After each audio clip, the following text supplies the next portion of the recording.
Hello everyone, Shri IAS academy में आपका स्वागत है। जैसा कि आप जानते हैं कि श्री आईएएस एकेडमी ने आंसर राइटिंग सीरीज की शुरुआत की है, जिसके अंतर्गत ऑलरेडी हमारे 350 पार्ट आ चुके हैं।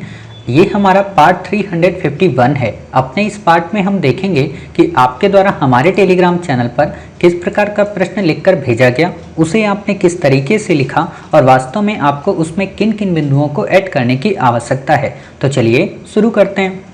जैसा कि आप देख रहे हैं, ये प्रश्न आपके द्वारा हमारे टेलीग्राम चैनल पर लिखकर भेजा गया है। तो सबसे पहले इसे हम पढ़ेंगे, फिर हम देखेंगे कि इसे आपने कैसे लिखा है और इसमें किन किन बिंदुओं को ऐड करने की आवश्यकता है। काफ़ी अच्छा प्रश्न है, तो पढ़ते हैं। आपका प्रश्न है कि किसी भी प्रकार के आक्रमण से अपनी जनता की रक्षा करना प्रत्येक राज सत्ता का सर्वप्रथम उद्देश्य होता है। कथन के संदर्भ में देश की आंतरिक सुरक्षा से संबंधित चुनौतियों की चर्चा करते हुए समाधान के बिंदुओं पर प्रकाश डालें। आपने उत्तर लिखा है, आंतरिक सुरक्षा से तात्पर्य किसी भी देश के अपनी सीमाओं के भीतर सुरक्षा से है। इसका अर्थ देश के काल के अनुसार बदलता रहता है। ऐसे में किसी भी देश पर आक्रमण करना उसकी प्रभुता ऐसे नहीं लिखना है आपको, संप्रभुता आपको ऐसे लिखना है। ये जैसे है ना आधा, ये प्रभुता, छोटी ऊ की मात्रा लगेगी। एक मिनट रुकिए, इसको थोड़ा सा और सही से पेंसिल को करते हैं। हाँ, यहाँ पे हम लिख के आपको बताते हैं। आप इसको ऐसे लिख सकती हैं, संप्रभुता।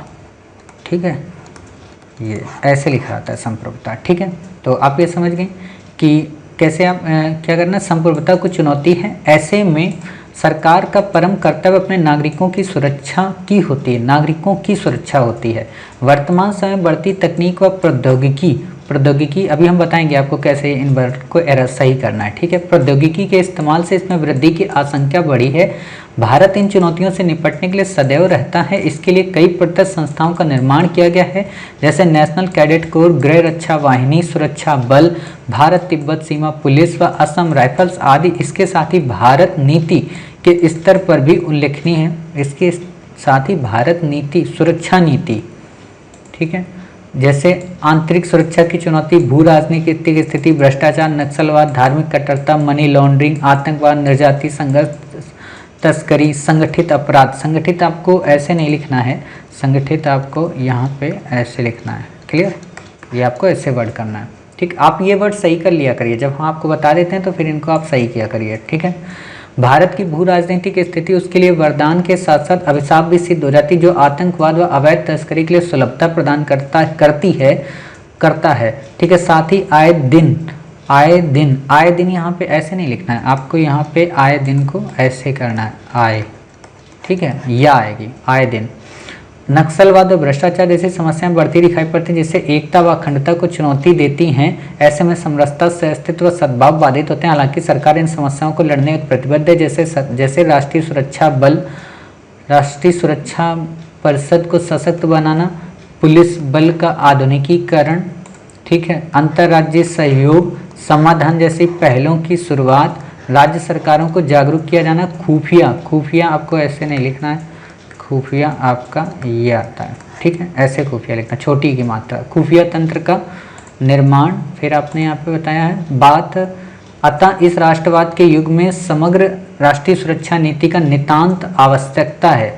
समग्र राष्ट्रीय सुरक्षा नीति की नितांत आवश्यकता है। इस क्रम में और बड़े बदलावों की आवश्यकता नजर आती है, तभी अमन चैन के देश विकास के पथ पर अग्रसर हो सकता है। इसके लिए राष्ट्रीय सुरक्षा मंत्रालय व राष्ट्रीय सुरक्षा प्रशासनिक सेवा नामक अन्य सेवाओं का सृजन करना उल्लेखनीय होगा। ठीक है, काफ़ी अच्छा आपने प्रश्न लिखा है। बस ये है कि थोड़ी सी भाषा में एरर है, उस भाषा के एरर को आप सही कर लीजिए। बाकी आपका ये मैप काफ़ी अच्छा है, आपने ये डायग्राम काफ़ी अच्छा बनाया है, और इसके अलावा आपका ये जो यहाँ पे आपने ये पॉइंट बताया ना, ये भी आपने काफ़ी अच्छे पॉइंट बताए हैं इस जगह पे। ठीक, ये आपने काफ़ी अच्छे ढंग से इसको बताया है। बस ये है कि आपको यहाँ पे थोड़ा लैंग्वेज को और बेहतरीन करना है। कैसे बेहतरीन करना है, जैसे आपने लिखा ना, आंतरिक सुरक्षा से तात्पर्य किसी भी देश के भीतर अपनी सीमाओं के भीतर सुरक्षा से, ऐसे नहीं बताना है। आपको क्वेश्चन जो दिया ना, पहले इसी को एक्सप्लेन कर दीजिए। कैसे, 2 से 3 लाइन में, किसी भी प्रकार के आक्रमण से अपनी जनता की रक्षा करना प्रत्येक राज्य सत्ता का सर्वप्रथम उद्देश्य होता है। तो आप बता दीजिए, राज्य वास्तव में न केवल लोगों के कल्याण की बात करता है, बल्कि जनता के ऊपर आई हर एक विपदा में कदम से कदम ताल मिलाकर कार्य करता है, क्योंकि वास्तव में किसी भी राज्य का अंतिम उद्देश्य जनता के कल्याण में होता है। ये कल्याण चाहे आप उनके आक्रमण से बचाव का हो या फिर उनके जीवन में आई किसी भी विपदा को लेकर हो। अब आप बताइए आंतरिक सुरक्षा से संबंधित चुनौतियां कौन सी हैं। आप यहाँ पे जब बताएंगे चुनौतियां तो आप ऐसे नहीं बताएंगे कि आपने जैसे यहाँ पे किया है ना कि इसके साथ ही भारत नीति के स्तर पर भी उल्लेखनीय है, और फिर यहाँ पे आपने अचानक से ये आंतरिक सुरक्षा की चुनौतियां बता दी। आप यहाँ पे बता दीजिए, इसको बाद में लिखिए, इस वाले पॉइंट को, ये जो पैरा है ना, ये पूरा का पूरा ये जो पैरा है ये वाला वर्तमान समय में, इसको आप लास्ट में लिखिए। लास्ट में जब आप बताएंगी तो उत्तर ये बेहतरीन होगा। कैसे आपको इसमें करना है, क्योंकि ये क्या कह रहा है, चुनौतियों से निपटना, यानी कि पहले चुनौतियां तो बता दीजिए, ठीक है। तो आप कैसे बताएंगे, यहाँ पे आपको कुछ भी यहाँ ज़्यादा वो नहीं करना है, आपको बस यहाँ पे सीधे एक तरीके से ऐसे आप समझिए कि आप यहाँ पे पहले ये बता देंगी, एक मिनट रुकना, हाँ, आप यहाँ पे पहले क्या बता देंगे, आंतरिक सुरक्षा का ये मतलब क्या है, स्टेटमेंट। दूसरे में आप ये बता देंगे कि साहब चुनौतियाँ कौन कौन सी, और जो डायग्राम आपने बनाया उसको आप ऐसे करके जैसा भी आपने बनाया फ्लो चार्ट में, नक्सलवाद हो, आतंकवाद हो, ठीक है, इन निर्याती संघर्ष हो, भ्रष्टाचार हो, मनी लॉन्ड्रिंग हो, इन सबको बता दीजिए। अब आप बताएंगी कि उपयुक्त चुनौतियों को ही ध्यान में रखते हुए सरकार ने न केवल नेशनल कैडेट कोर का गठन किया है, न केवल गृह रक्षा वाहिनी का गठन किया, न केवल सीमा सुरक्षा बल का किया है, बल्कि भारत तिब्बत सीमा पुलिस व असम राइफल्स आदि का गठन किया है। अब आपने जब इतना बता दिया, ठीक, तो इससे क्या हुआ कि ऊपर वाले की बात पुष्टि हो गई। फिर आप बताइए कि किंतु फिर भी अभी भी आए दिन हमारे यहाँ ये चीज़ें नक्सलवाद या पर ये समस्याएं जो हैं वो बढ़ रही हैं, अतः सरकार को इन समस्याओं से लड़ने के लिए कई अन्य सुझाव करने की आवश्यकता है, और कई अन्य सुझाव करने की आवश्यकता है। वहाँ पे आप क्या करेंगी, जैसे यहाँ पे 2-3 पॉइंट आपने इस जगह से ले लिए, ठीक है, ये वाले पॉइंट आप यहाँ पे ले लिया, तो आप इनको बता देंगे कि सुरक्षा बल की बात हो साहब, या राष्ट्रीय सुरक्षा प्रशासनिक सेवा की बात हो। और जब आप यहाँ पे ये जो पॉइंट है ना, इनमें आप 2 पॉइंट को रोक लेंगे। क्यों? क्योंकि ये जितने भी पॉइंट हैं 6 पॉइंट, ये तो आप यहाँ पे मिक्स कर देंगे बीच में, लेकिन इससे 2 से 3 पॉइंट आप लास्ट में ले जाएंगे। जैसे आप इससे ले जा सकते हैं ये समाधान पहल, आप इससे ले जा सकते हैं पुलिस बल का आधुनिकीकरण, कि अगर पुलिस बल का आधुनिकीकरण कर दिया जाए या समाधान जैसी पहल को सही से क्रियान्वित कर दिया जाए, तो ये इस समस्या से हम काफ़ी हद तक निपट ही नहीं सकते, बल्कि इस समस्या को पूरी तरह से समाधान भी कर सकते हैं। ठीक है, ऐसे आप कर सकती हैं। तो आप ये समझ गई वास्तव में आपको उत्तर कैसे लिखना है, काफ़ी बेहतरीन आपने लिखा है। बस ये है कि अरेंज में अब गड़बड़ी हो गई। देखिए हो क्या रहा है कि अब आप में से अधिकांश बच्चे जितने भी हैं ना, अब आप लोग क्या करते हो कि आप आंसर अच्छे से लिख लेते हो, बस ये होता है कि क्रम में अब दिक्कत हो रही है। तो ये कोई बहुत बड़ी दिक्कत नहीं है, धीरे धीरे जब आप लिखने लगेंगे तो आपका अपने आप क्रम बनने लगेगा और आप अच्छे से आंसर को सही से लिख पाएंगे। ठीक है, अब हम देख लेते हैं आपकी वोकेबलरी कौन कौन सी गलत हैं, उनको आपको किस तरीके से सही करने की आवश्यकता है। जैसे आपकी पहली वोकेबलरी थी क्या, संप्रभुता, तो आप इसे ऐसे कर सकते हैं, संप्रभुता ऐसे लिखा जाएगा। ठीक है, दूसरी आपकी यहाँ पे वोकेबलरी कौन थी, प्रौद्योगिकी। ठीक है, ये आपकी है प्रौद्योगिकी, इसको आप ऐसे लिखिए प्रौद्योगिकी।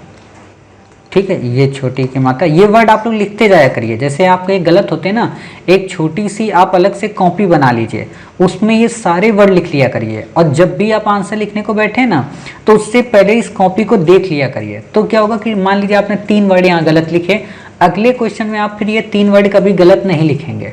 ठीक है, तो इससे आपका आंसर बेहतरीन ही नहीं होगा, बल्कि आपकी हैंड राइटिंग और हिंदी की जो वर्तनियाँ हैं वो काफ़ी अच्छे से आपकी सही हो जाएंगी। ठीक है, बाकी इसमें इतनी ज़्यादा एरर है नहीं, अधिकांश आपने सही ही लिखा है। ठीक, चुनौतियाँ ये हो गया, सद्भाव भी आपका ठीक ही है, जागरूकता, राज्य सरकारों को जागरूक किया जाए, ये भी सही। खुफिया जैसे आपने ये लिखा है ना, तो खुफिया आपको ऐसे नहीं लिखना है, खुफिया जब भी बात आती है ये ऐसे होता है, छोटी की मात्रा। ठीक, तो मात्रा की दिक्कत नहीं है, क्योंकि ये थोड़ा रीजनेबल भी हो जाता है रीज़न, तो रीज़नेबल है तो उसको धीरे धीरे मिटाया जा सकता है। आप सोचो 15-20 साल की मेहनत का आपका परिणाम है गलत लिखना। ठीक है, एक दिन में तो मिट नहीं जाएगा, लेकिन इतना ज़रूर है एग्ज़ाम के पहले पहले हम आपके लिए मिटा देंगे सारी चीज़ें, गलतियाँ करना, एरर करना। ठीक है, बस आप लोग इन चीज़ों पर ध्यान देते रहिए। और बाकी हमारी रिस्पॉन्सिबिलिटी, हम आपका उत्तर हर हाल में सही ही करा देंगे। ठीक, जैसे यहाँ पे आपने एक क्रम गलत लिखा है क्या, अतः इस राष्ट्रवाद के युग में समग्र राष्ट्रीय सुरक्षा नीति का नितांत आवश्यक है। आप ऐसे लिख सकती हैं कि अतः इस राष्ट्रवाद के युग में न केवल समग्र राष्ट्रीय सुरक्षा नीति की आवश्यकता है, बल्कि इस क्रम में कई सारे बदलावों की भी नितांत आवश्यकता है। और एक और बात बताएं, होता है क्या ना कि कई जगह पे जैसे यहाँ पे आपका ये जो नितांत वर्ड है ये नहीं आएगा। क्यों? क्योंकि कई जगह पे होता है ना कोई वर्ड फिट नहीं बैठता। सिंपल सी बात है, जैसे आप में से कई सारे बच्चों को पता होना चाहिए कि जब आप पॉलिटी लिखते हो तो वहाँ पे एक वर्ड लिखते हो परिलक्षित, कि भारतीय संविधान की प्रस्तावना में परिलक्षित होता है। लेकिन आप नॉर्मल जब कोई बात लिखो तो क्या वहाँ परिलक्षित लिख पाओगे? नहीं लिख पाओगे। वहाँ आपको लिखना पड़ेगा कि साहब ये दिखाई पड़ता है। ठीक है, और दिखाई पड़ता है यही आप लिख सकते हो। तो यही काम आपको करना है। ठीक है, बाकी हमने आपको जो भी सजेशंस बताए हैं, तो ये जो साइड की एक कॉर्नर वाली लाइन होती है ना, यहाँ पे आप लिख लेना कि इनमें क्रम को मिस्टेक है उनको सही करना है। और जब भी क्रम की मिस्टेक की बात आया करें ना, तो आप क्या किया करें, नंबर्स डाल दिया करें। नंबर कैसे? जैसे मान लीजिए ये उत्तर है, आपने यहाँ पे अपने वाले में गलतियाँ लिखी इस जगह पे क्रम की। ठीक, तो आप डाल दीजिए इस पैरा को नंबर 1 में ये आएगा, ठीक है, नंबर 3 में ये आएगा, नंबर 2 में वो वाला आएगा और नंबर 4 में निष्कर्ष आएगा। ऐसे आप बता दीजिए, तो इससे आपका उत्तर अगली बार जब लिखेंगे तो काफ़ी बेहतरीन हो जाएगा। ठीक है, उम्मीद है न केवल इस प्रश्न का उत्तर आपको समझ में आया होगा, बल्कि हिंदी की वर्तनियाँ भी आपकी सुधर गई होंगी और इसके साथ साथ कई सारी चीज़ें और नई मिली होंगी। बाकी भेजिए आप अगला क्वेश्चन, देखते हैं कि उसको आपने कैसे लिखा और उसको किस तरीके से लिखना चाहिए था। तब तक अपना ख्याल रखिए और स्वस्थ रहिए।